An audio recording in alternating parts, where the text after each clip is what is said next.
everyone, and welcome back to yet another political episode.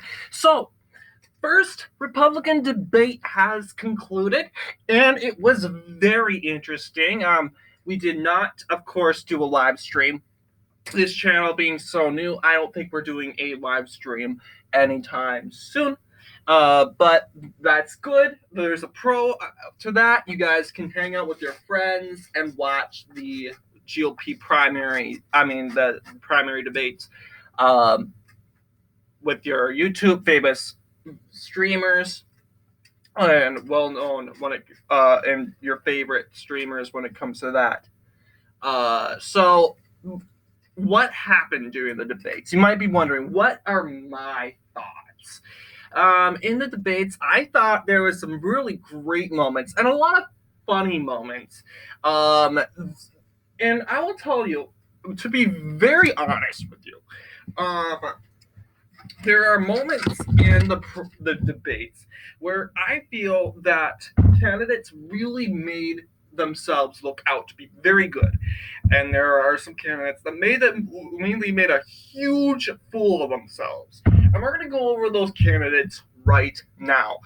First off, we got to take a look at the polls. Nothing much has changed since 24 hours since the debate has started. DeSantis still second place, Trump in second place here. So that is that, realistically. So we're going to get started talking about that. Starting off here, we have 8 candidates. Our first place candidate is, we know who it is, Vivek Ramaswamy. Vivek was the only candidate that was not afraid to answer questions. Complicated name. Ramaswamy. Yes, very good guy. He really made himself out there. He was not afraid. He did not hesitate to comment. He was not afraid to be rude. Okay? And some people think that Vivek was rude.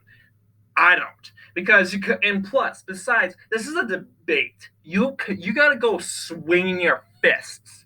You gotta make yourself look heard. There's no being nice in debates. And don't get me wrong. I think kindness always wins, and we should promote kindness. And I think it's very important for GOP, Democratic, and even Democrats and Republicans to shake hands before debating, because it's really this is not a personal thing. It can look personal, but you want to win, right? You want to win. You want to use your tactics, and if Vivek's tactics is to go whacking hard on his opponents, then he should do it, right? So yes, I feel that Vivek is showing himself. He's not afraid to get criticized. He's not afraid. He's going to go by his words and by his thoughts. He's not going to let anyone's opinions change his mind. You'll see he went after Christie over some Trump comments. Christie made a huge fool of himself in front of the whole GOP stage. He got booed miraculously to smithereens, and this kind of that's probably how Vivek made himself up to be number one. Once again, he made himself to be that kind of candidate. Number 2 is going to be Nikki Haley. And you'd be like, how is Nikki Haley on number 2? Why is Nikki Haley on the second ballot here? And I'll tell you why. Nikki Haley, although was a candidate we pretty much doubted that would win, she pretty much overperformed in the debates. And part of the reason why she's on this list is she got Vivek pretty good on the Ukraine. A lot of MAGA Republicans tend to not like the support that the United States is giving to the Ukraine, but the label that Haley put onto Ramaswamy, calling him a Putin sympathist, Putin sympathetic to the Putin anti-Israel, just pulling out. Although, yeah, she really made herself look like a neocon. But yes, she got a lot of good support, and even Vivek got booed miraculous to schmurberines, if you want to say it. And that's pretty much the reason why Vivek is number two. Why Vivek is still number one was he did not he tried to speak up against Haley, although she called her a liar. He tried to spin it at him, saying that, hey, we need to keep Israel on its own feet.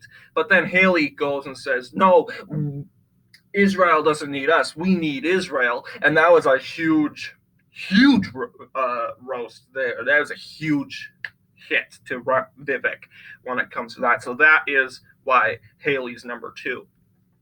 Number three is Ron DeSantis. Ron DeSantis, I feel, also made a big fool of himself.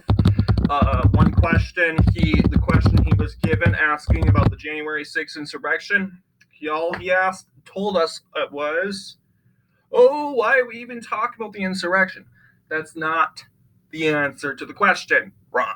Okay, that you need to answer, okay, what do you think about Donald Trump and the insurrection? And Ron DeSantis totally ignores the question, and he instead goes on and talks about why an insurrection is even an issue.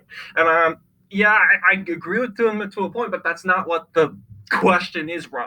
So although yes, Ron DeSantis has really made some good plans about the border and trying to stop the cartels in Mexico, but yes, that is a part of the reason why he's number three here. Let's see here. We're going down here. This is our, let's see here, fourth spot. I personally thought Tim Scott was pretty good. So I'm kind of putting Tim Scott here. A lot of people are like, "Oh, it's Tim Scott." Yeah, Tim Scott was very quiet. Although I was very impressed on his abortion views when it comes to that. Tim Scott really pushed a very big pro-life narrative, bigger pro-life narrative than Donald Trump. I do personally think. That's probably why he's number four. So I was pretty impressed with that. But other than that, nothing much to say here. I did like what he had to say about. I did like what he had to say about once again the justice system. Our current justice system today. Excuse me. I was impressed about that. Doug Burgum, I thought he'd impress me, but no, he didn't. He was kind of boring, to be honest with you. Asa Hutchinson, although he is anti-Trump, he did do pretty well with the abortion topic. He did defend his record on abortion in the state of Arkansas when it comes to that. Doug Burgum did not do well, although he did opposed a federal ban, which could have aided Republicans very well. It's kind of gray area. You go and ban abortion in North Dakota, and then now you're opposing a federal ban. It's just, yeah, it's a states' rights issue.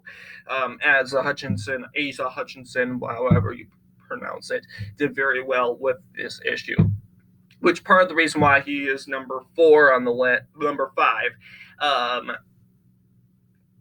or so I think.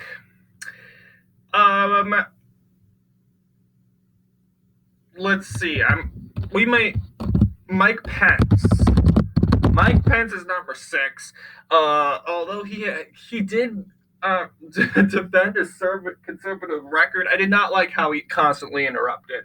And yes, and I have to tell you, Vivek Ramaswamy is very right about our national identity. It's collapsing. I mean, let's be honest. Our national identity is collapsing. We care more about the rainbow flag than we do about our national flag. So clearly, Vivek is right. Our national identity, our patriotism is falling. Obviously, um, and you go around and ask people what the 13 colonies are, original 13 states, they go and answer North Dakota or, oh, I think it's Nevada or California. They're clueless. Clueless. So, no, we don't have a good national identity. So, Vivek is right, and Mike Pence, for correcting Vivek on that, he made himself look very stupid. So, yeah, and on top of that, Mike Pence constantly interrupting. It made himself look bad. So, yeah, he's number 6. So, number 7 we have is going to be Doug Burgum. He was boring. Did not impress me at all. I don't know if he was still drug up from his hospital stay in Milwaukee, but he was kind of boring. And I have no further more comment on that. We're going on to number 8. And our number 8, of course, is going to be Chris Christie. Of course. And I just think, why are you even running? This guy is not even running against Biden. He's running against Trump. I mean, I can guarantee you, if he wins this nomination, he's probably going to throw his party and let himself lose to Biden. I can guarantee you. He thinks beating Trump is more important than beating Biden. This is all about beating Trump to Chris Christie. And it's just hilarious because Chris Christie, a former member of the Trump administration, decided to wake up one day anti-Trump. It's just hilarious. After voting Trump twice, endorsing Trump twice, and basically being part of the Trump administration for 4 years, he wakes up in 2021 one day and decides he's anti-Trump. It's just ridiculous and stupid and hypocritical. So that is my spiel for Chris Christie. And yeah, guess what? He got booed hilariously. Vivek destroyed Christie.